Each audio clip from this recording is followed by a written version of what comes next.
Hello guys, welcome back with me again in this channel. On today's tutorial, I'm going to show you how you can use conditional formatting with formulas in Google Sheets.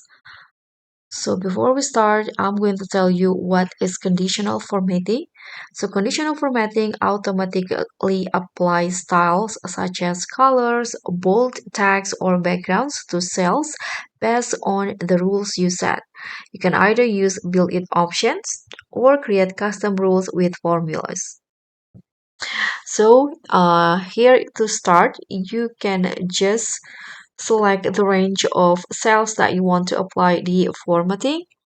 This one, for example, and then you can go to format and find the conditional formatting. Tap on that, and in here, in the conditional format tools panel will be open. So in here, you can under the format cells. If this one, you can just click on it and choose custom formula. So just scroll down, and this one, custom formula, is now you can just enter your formula at the bottom. For example, in here, I'm going to just add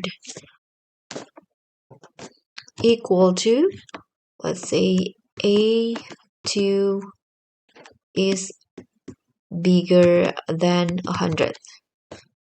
Okay, now you can just choose the formatting style. For example, I'm going to make it bold and change the color into red.